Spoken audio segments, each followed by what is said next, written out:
right now, welcome back. Hey, we back at it again.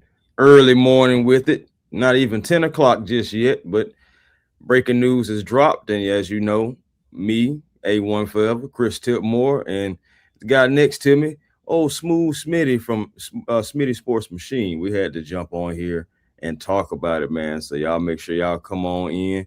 YouTube, y'all make sure y'all go ahead and put the notifications so they can let them know, hey, man, we back. We back.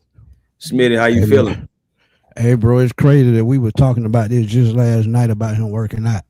Right. But man, this was a must. Because as I'm looking over the depth chart, man, wasn't much experience outside of Ebu Cam and Aziz Ojolari. Cam Damn. Thomas, Cam Thomas had experience, but a lot of these guys are rotational guys. So now we got a former solidified starter, former Pro Bowl caliber player. But Hmm. yeah, I absolutely love this move. So y'all in the chat, just come on in. Yep. Three-time Pro Bowler. And it's crazy because, he had that Pro Bowl season after he had bounced back from that severe back injury that he had in 2021.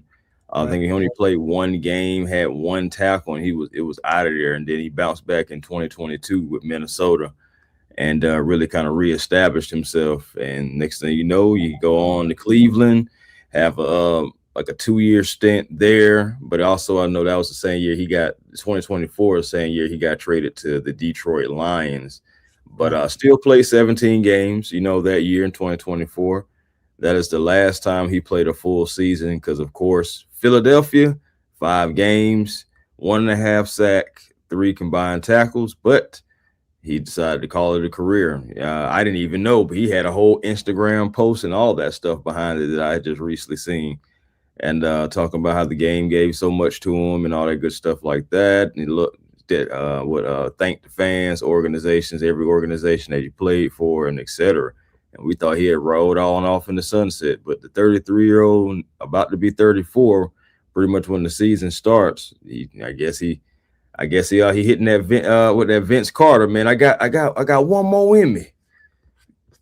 Yeah, but that easier said than done. He's 34 in a couple of days. And I know y'all saying 30, some of y'all not heard it already. He's getting old. Yeah. Football ages you a little bit. But I'm Yeah. kind of positive with this one because I tell y'all all the time, defensive ends and offensive linemen, they play longer than skill position players because they the Mm. one doing the hitting and they the one doing the punishing. So they last a little longer. The only way that they retire at an early age if it's a head injury or if it's a leg injury or something. Other than that, they fine.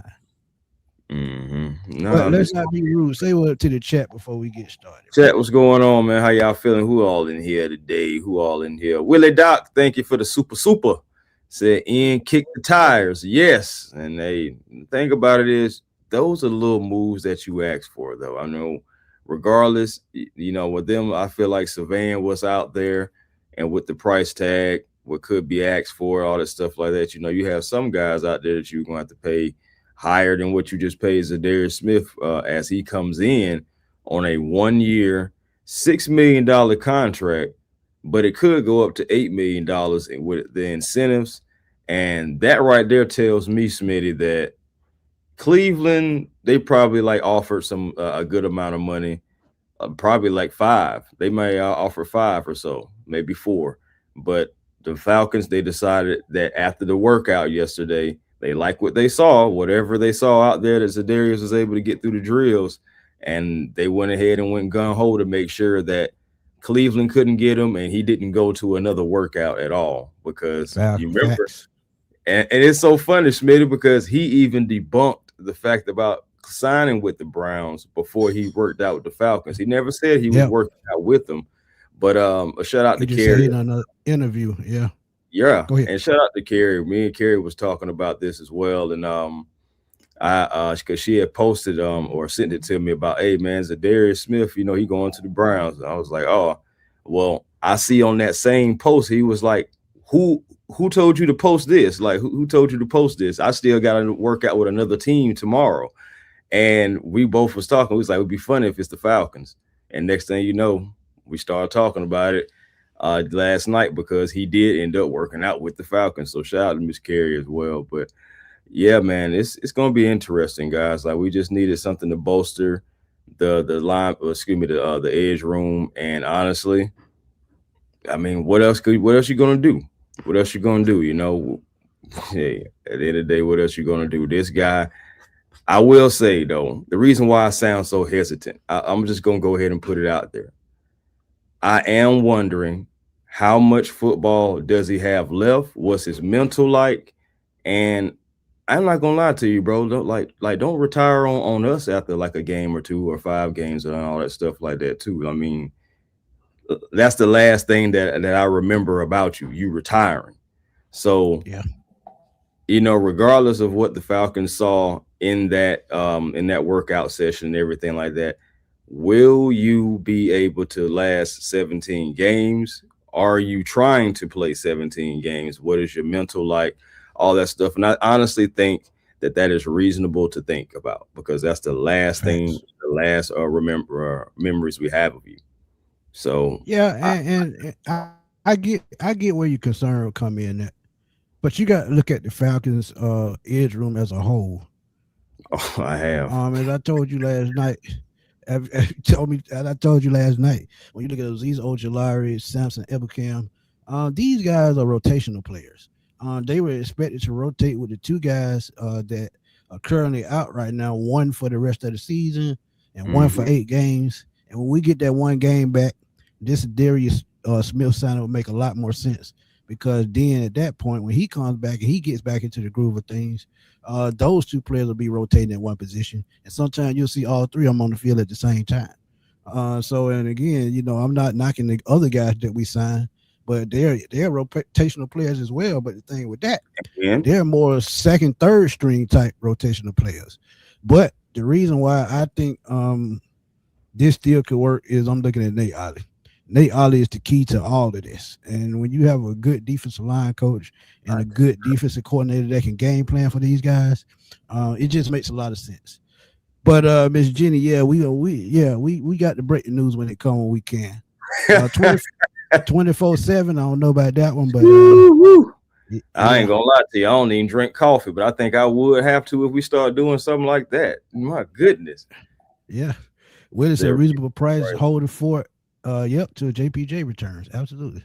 I will say this too, though. Like, I mean, and to add to your point too, those same guys that we Okay. was talking about. Remember, we talked about it before. Those guys are coming off of injuries as well, so we're hoping and Right. banking that we can get the best of them. But the thing that gives us confidence, or at least a glimmer of hope, some optimism, is still the best signing that we had when we picked him up, Nate Ollie. Facts. So, I Yeah. still feel like he is such a big signing for the Atlanta Falcons and was another big signing because you was able to keep him when he was generating interest from other teams, of course. Who wouldn't want to have a guy like Nate Ollie, someone that's been successful everywhere in the pass rush, whether if it's collective Right. guys, star guys, whatever guys, he's been able to get the best out of them. He's just one of those good coaches that you don't want to lose. Yeah, and think about it too. Kevin Stefanski has ZaDarius in Cleveland, so he pretty much knows this guy and knows how to, knows how to get the best out of him. got So, got another yeah. fun fact for you on that too. All right, go ahead. Kevin and Ian knows ZaDarius because Ian didn't leave Baltimore until 2016, and the Baltimore Ravens drafted ZaDarius Smith in Right. 2000. So the ties are there. So I mean, it made a whole lot of sense, and they had to have another edge rush, and they knew that.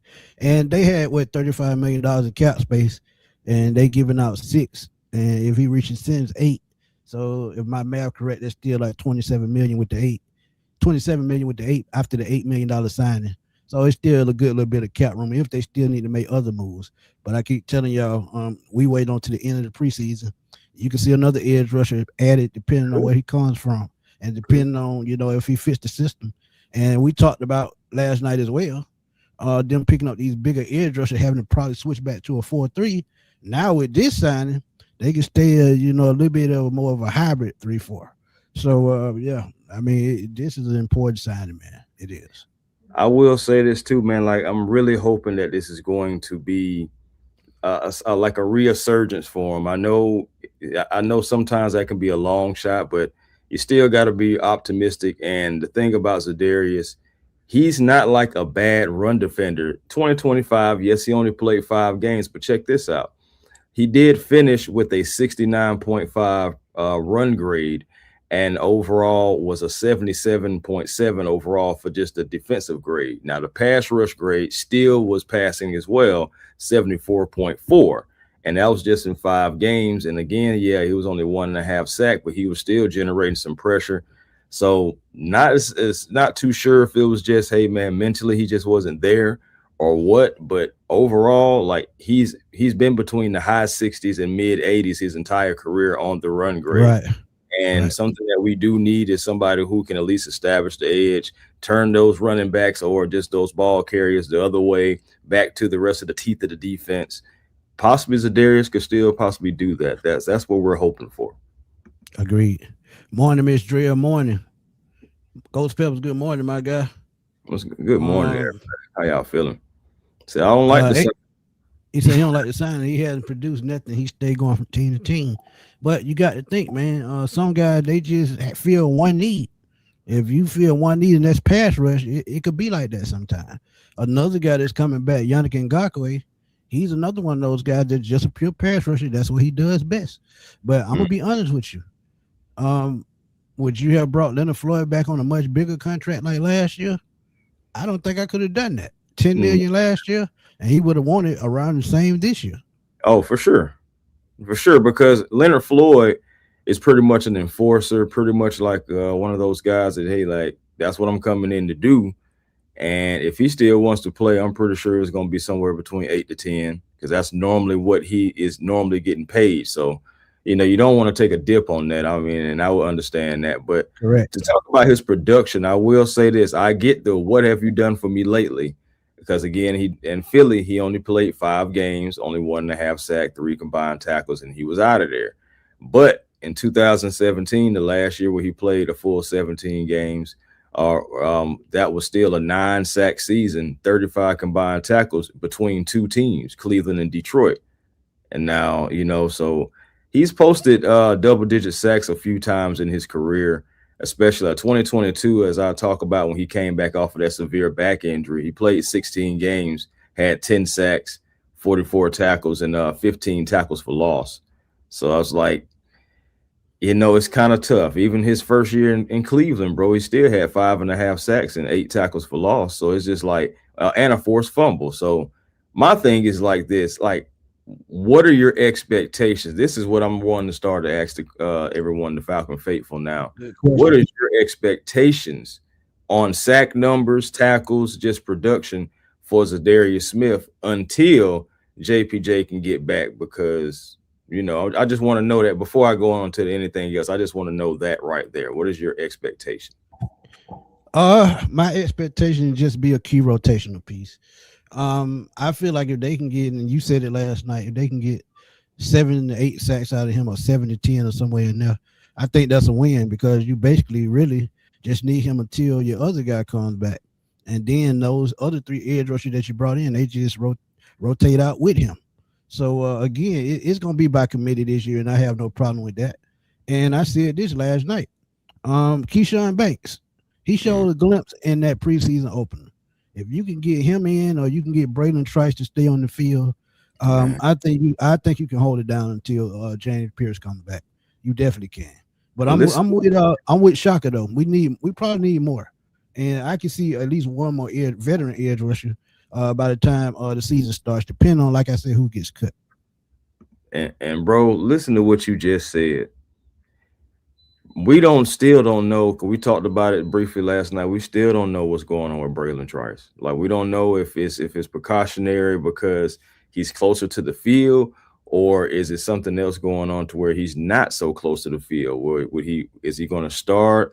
Are we even going to see him this weekend? You know, because I don't know about you, but I really didn't see him like that in the Broncos game. So is he going to get more reps? Is he closer to being on the field full time? Like, what is it? And you just said about him, JPJ is gone. Jalen is gone for the entire year. So regardless, you have a pass rush room. A lot of guys are coming off of injuries. A lot of guys are injured. And it's just like, and this is where we are right now, ZaDarius Right. Smith. But yes, I'm with Shaka. I do believe that we're going to need more. And I want to pull this up by our guy Winston. Man, y'all check him out on the eye test as well. He said a waste of money, in my opinion, and the money isn't congruent with to the production, and it wouldn't pay $8 million for mentorship. And I pulled that up because I do feel what you saying, family. I do, because again, like we talked about it last night, a small contract, maybe like about 3 million or something like that. I feel like a guy coming off retirement, you don't know where his mind is at, all this stuff like that. I feel like that would have been cool, but you don't know what the Cleveland Browns were offering him. And the Atlanta Falcons are just looking at so many question marks in the edge room right now. Guys coming off of injuries, just like I said, guys that don't went to injury, guys that we still ain't never seen play before. All those things like that is like, what can we do though, family? We got to go get somebody. And I still believe that we still need to let the young guys do what they do, but you got to have some depth and you got to have some experience, somebody in there that can help out. I think we can agree on that part, but I do feel what he's saying about that 6 million. When I said, because what I say, Smitty, before we came on, I said, ooh, we had to pay 6. I said, well, at the end of the day, you don't know what the Browns were offering, and still we have question marks. I know people mad about the money, but you got to pay for the experience as well. Because y'all got to remember, when you're in the league for a certain time, he's past the 10-year mark, it's a minimum that they have to pay those guys. And I think the minimum from him is about what Chris said at first, about 45 million. So they only went just a little bit over that. And again, it was probably a bidding war. And they say, hey, you get to start, because I think in Cleveland, I think Jerry Verse and another guy that they drafted is probably going to start there. And he's going to be able to start here until James Pierce comes back. And then after that, they'll figure it out. But I think he has more of a chance here to play a little bit more snaps and reps. So that's probably why he made the move. And when he put that tweet out yesterday, I said, yeah, he'll be here soon, because if he was going to sign with Cleveland, it would have happened yesterday. Raymond, what's good, my guy? 5 sacks. But if you get 7 sacks, like Chris said, that's a perfect number. Because think about it. How many sacks in that 2016 season? Come on, John. In that 2016 season, go back and look at it. How many sacks did Dwight Freeney have? I can see that real cool. I want to say like I want to say like maybe 5 for real. Okay, then. So that's a win, right? But what did we get out? What did we get out of him being on the team? Vic Beasley broke out with 16 sacks, led the NFL. So the mentorship is gonna cost a price. The mentorship plus the play on the field plus the veteran experience. You paying for all of that. He had 3. Okay, he had 3. See, my boy, but you see where it played off in other areas. Yeah, and he was 36. I mean, he still 2 years. 2 years. What the difference? 2 years. What the difference? He had 4 tackles for loss. He had 10 quarterback hits, so he was getting back there. So hey, perspective again, but that veteran leadership, let's just be honest. When we all seen Dwight Freeney coming to the Falcons, I mean, yeah, it was old, but you see that veteran leadership did help push that pass rush, like you said, more so like Vic Beasley and Rashid Hateman at the time. But yeah, hey, we're hoping that we can, catch lightning in the bottle. And I know that is not the most encouraging thing to be hoping for. I get it. But this is where we are, guys. And one thing about it, we're going to keep it real with you. We're looking at the inexperience or the injury history and et cetera of those guys. The one saving grace is Nate Ollie. Like, I have to admit it, it is, because his pedigree, you see what he can do. But this is where we are, guys. Yeah, and like you said, we got to have pass rush, and I just don't think they're done. I don't. And like for life said, just do your part. Yeah, just do your part. If you can come in and apply pressure and force other people to get sacks, that works as well. Ms. Drill, thank you for the super sticker. Truly appreciate it. Thank you. As a shocker said, do something. Don't be just a warm body. Hey, for real though. For real though. Yeah, absolutely. Good pickup. Fam Yeah, out the Dallas took Von Miller. Von Miller had it made up in his mind where he wanted to go. He put it on social media 3-4 weeks ago. So he had him. He threw it out there. So he knew where he wanted to go. He wanted to go back home to Texas. just saying. Beggars can't be choosing. Hey, Yeah. Robert, that's what I'm talking about, man. Beggars can't be choosing. When you need the help, you're gonna take it any way you can get it. Keep it real. Because and let's keep it real. If we never was going to have a JPJ suspension and Jalen doesn't go down, we're not having this conversation. I don't believe so. No, You know, I mean, and now but I know but anything can happen. but You those know, rotational guys, I think that still happens because you got to have depth, and that's something that we lacked last year at a lot of positions. So yeah, I mean, look, it happens. Go step. What's up, 82 my guy? said. Hold 82 on, said. go back to the other one. My bad. No, he said 82 said they would have said Terry was tripping. Yeah, I get basically saying if he would have made the move, he would have been tripping. But think about it, guys. When a coach is comfortable with a player, and let's be real, if Kevin Stefanski wasn't here, this move is not made either. If Ian wasn't here, this move is not made either. Think about it. He was there when he was drafted in Baltimore, and remember when Ian was in Philadelphia? Mm-hmm. ZaDarius was there for a little while. So last year, so it's all about ties, and it's all about, like, we talk about pipelines. We talk about Clemson with schools. That's why Bo Collins is here, because when he was in college, the Falcons scouted him. So just think about these things, man. They don't do things just to do it. They do their homework. Yeah, man. What you said, 3.5. Yeah. I mean, and again, I was really right there on that train. I said like 3, 4, something like that. Guy coming off of retirement, you don't know where his mind is at, all that good stuff. So I wouldn't have been mad, but Cleveland getting in the way yet again. Now, we appreciate you for the Deshaun Watson thing. Yeah, I ain't gonna lie to you. Glad you intervened. But outside of that, it's just like Cleveland always trying to get in. Hold on. You're not finna slide with that one. You're not finna. I'm not gonna let you slide with that. Well, I'm glad they did intervene. Let me ask you something. If he had a better team and a better coaching staff around him, well, I won't say coaching staff because that's what Stefanski was. Stefanski did his thing with Baker Mayfield. But if he had a better front office to build around him, let's put it like that. If he had a better front office to build around him like he did in Houston, I think that situation would have turned out much better. Because you got to think, he was supposed to sign here, and he went for the money. But at the time, we still had Julio, we still had our major weapons.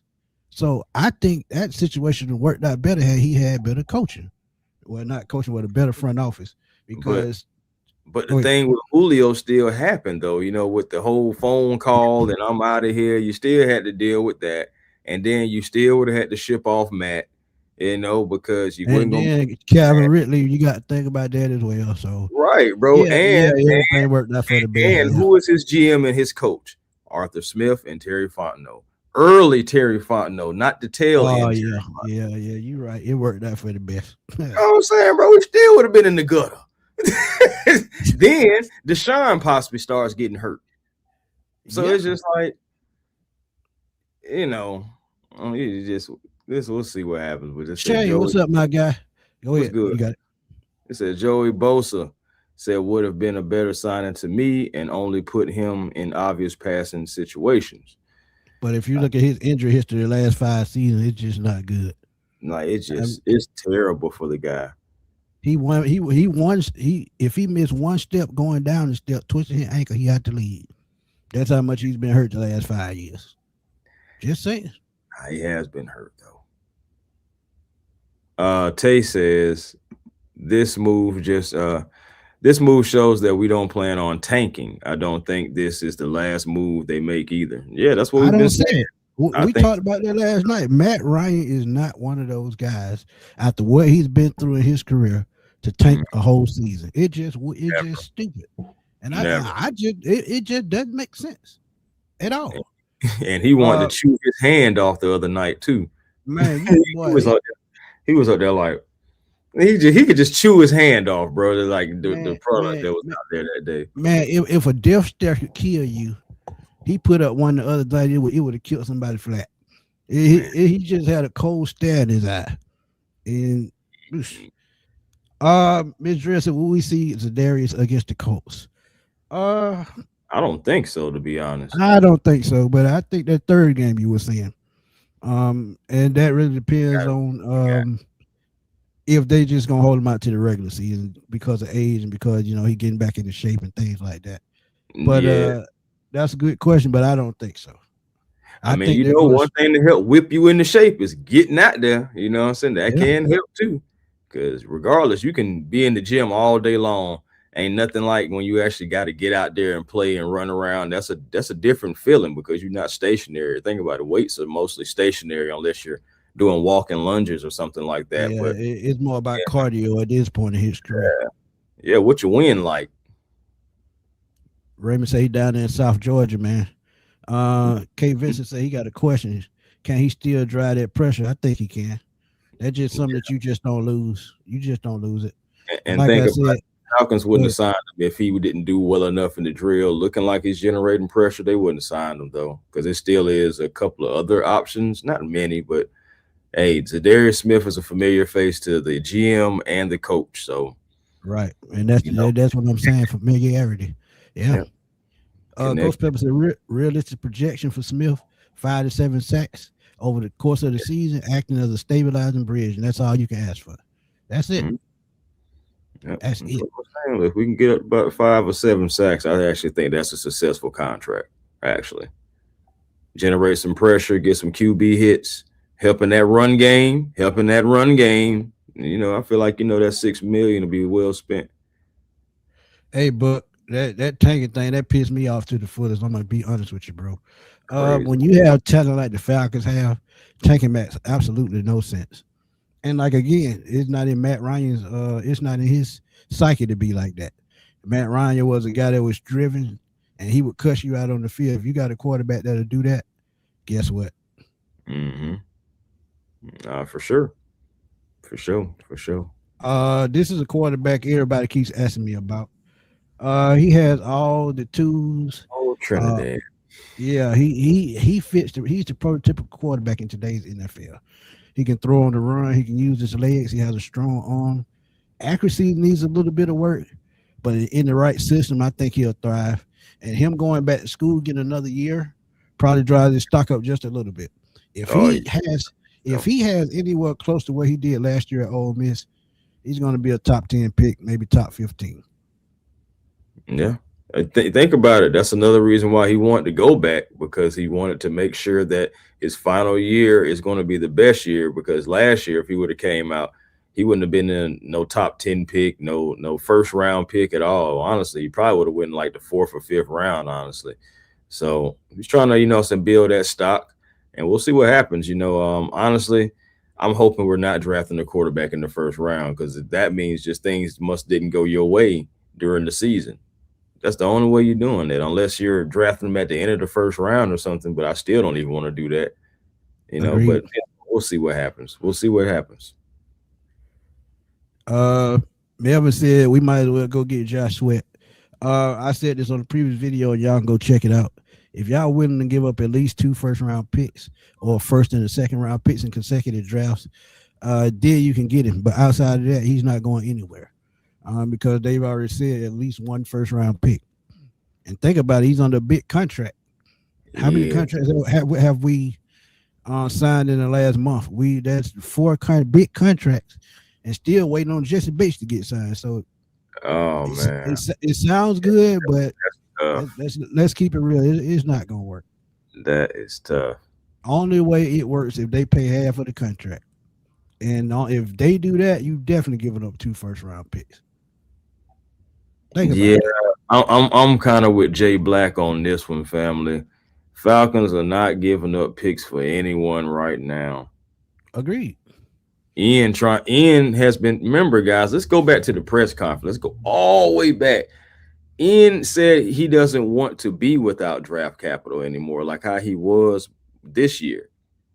So I'm really believing that this man who is telling you that on multiple different occasions, giving you multiple versions of that, is not going to backtrack unless like just like the steal of something that you just cannot pass up on. Absolutely, 1,000%. You know, like I really believe this man wants his draft picks. He's going to garner and garnish as many draft picks as he can, y'all. He's going to try to accumulate them. So I'm really with that on that, bro. I really am. That's a good take right there because I just remember what Ian has been saying and how he's been moving. Ian really hasn't given away any draft picks at all. Buck said I need to spend premium resources on offensive linemen. I really hope we don't have to draft a quarterback high next year. Yeah. Buck, I said this a couple months ago, and I stick by it. I think they're going offensive line with their first pick next year because you got to think on the right side is a big question mark. On the left side, Jake is getting long in the tooth. So offensive line is only smart to go that way next year. And we were looking at the offensive line last night at the center position. Ryan Nuzil, he bombed that first game. And I think James Brockemeyer is going to be his job to lose. He played very well I think he came in at third quarter on. He played very well. He held his own.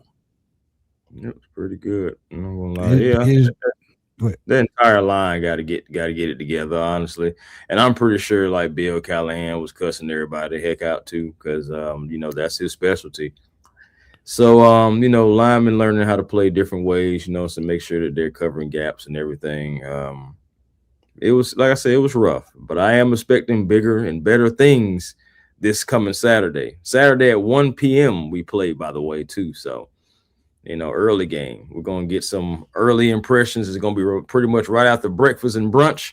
And we're going to see Falcon football, man. Facts. Authentic said, I trust Ian.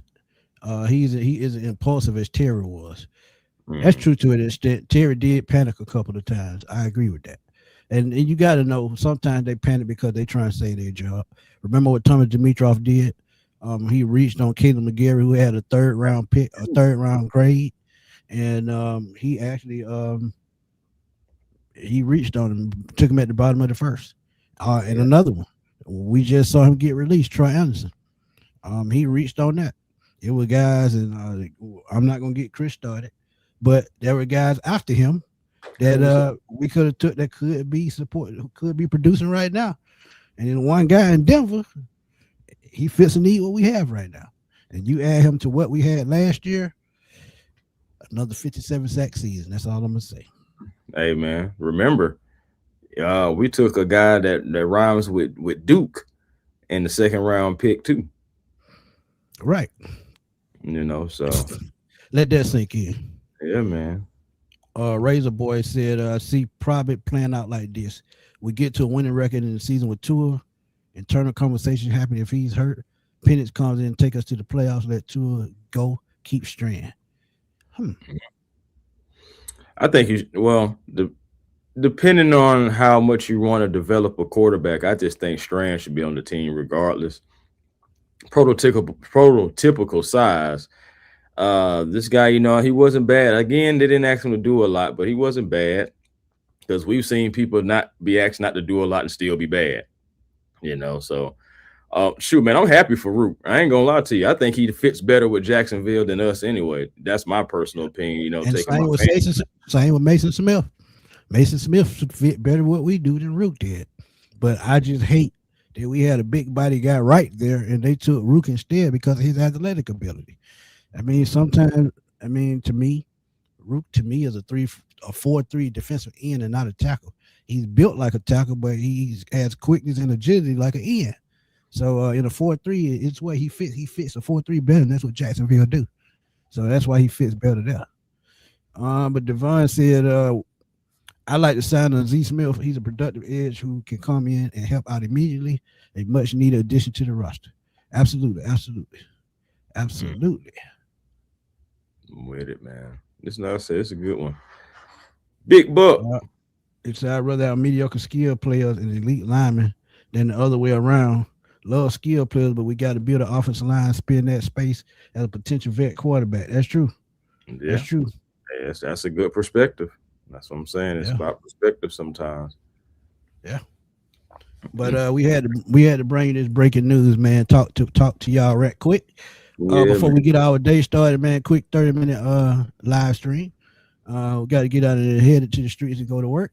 Yep. But I mean, hey, we got to give y'all the greatest news because that's what we try to do.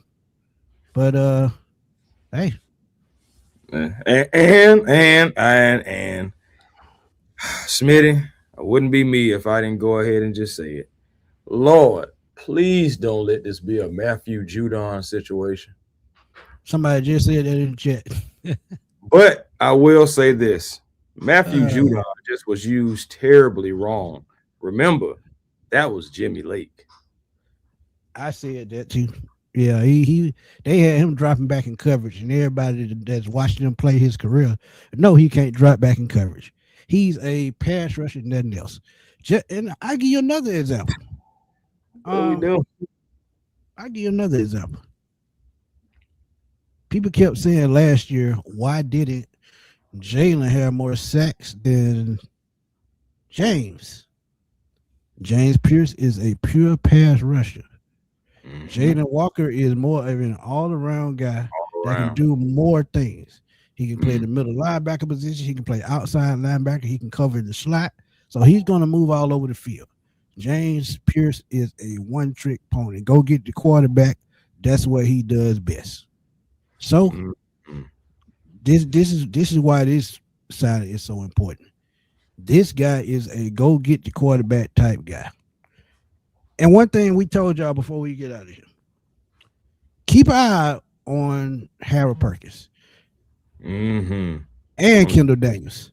They said yesterday or the day before, Kendall Daniels has had the green dot and he is doing an excellent job. Yep, with the ones, I'm just saying, So Double just D, keep an eye let's out. go back on the horse because we got some young guns coming out of college ready to go do something. So Double D, you better keep your eyes peeled because KD right on your tails. And I'm like I Facts. said, when we drafted, right before we drafted Harold Perkins, I was like, man, this is a perfect time to take Harold Perkins. And me and Smitty, we were streaming live right then. And I'm so glad that we took him. This guy is going to play with his hair on fire. You know what I'm saying? And still at the same time, he feels like, and I believe it too, that there weren't that many guys better than him. He just had some injury concerns, but he Yeah, had stays healthy. ACL. Yeah. Yeah, he stays healthy. That's what he's going to do to the offense. Yeah. And think about it with Harold Perkins. He's a guy that can play all three levels too. He can play in the slot. He can get after the quarterback. And they even said they're gonna use him in blitz packages. So I mean, what you see in the preseason is only a shell of what they're gonna do. You haven't even seen the game plan that they're putting together with these guys.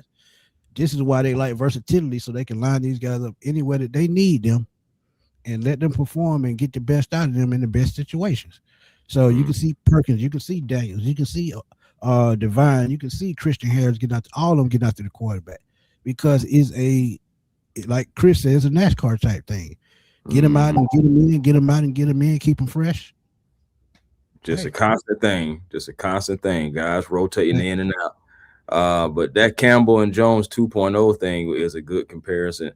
Only because like both guys are their own man. They do different things, but they possibly could complement each other well. It was very underrated when we people didn't talk about it like that, but when we lost Campbell, Jones started to kind of backtrack a little bit too because they complemented each other so well. But I get it; it comes down to the money, you know. So Campbell goes on to, I believe it was Green Bay, and he continued his career there. And then we had Deion Jones, and then also when we lost Floyd, that hurt too. Yeah. So yeah, because when we that hurt. I ain't gonna lie to you, but money comes down to that money, y'all. Comes down to that money. But shoot, Smitty, you got anything else? No, man. Trying to get this day started, man. So some more news break. Hey, know that Oh, I got y'all, man. we But back. you know what to do. You know Yeah, what to do. man. But A1 Forever Sports platform on YouTube. Like, comment, subscribe, be a part of the A1 family. Catch me on Twitter, A1 Forever, Instagram, A1 Forever, the real A1 Forever on TikTok. Hey, appreciate y'all as always coming in here, you know, catching this pop-up show. And you know, we do it for y'all. So I'm glad to be able to do this before, you know what I'm saying, lunch and brunch for some of y'all as well. So yeah, man. But catch y'all peace, man. You know what I'm saying? Positive energy always creates elevation, and that's how you get your peace. So appreciate Hey every man, last. before we get out of here, man, there's 180 people in here right now. Go to A1 Forever. Go to Smitty Sports Machine. Hit that hype button. Hit that like button. Hit that subscribe button. And help us get those subscribers up, man, because we bring out this content daily. So please go support us, man. Please hit the like, subscribe, and hype us up, man, because that's what we like y'all to do, man. Miss Drea, we appreciate you. Miss Jenny, we appreciate you. Shane, appreciate you, my guy. Buck, appreciate it. But go to Smitty Sports. Stay tuned to Smitty Sports Machine as I give y'all the latest news. Also find me on Twitter at fatboysmith_21 because I'm always over there blowing that thing up. Catch me on all social media websites, either the Smitty Sports Machine or Antoine Smith. But lunchtime, man, please go eat lunch, fill your stomach up, and enjoy the rest of your day. And if something else breaks, y'all know we got y'all, man. But we're gonna roll on out of here because we got to hit that clock and we're gonna holler, man. Peace.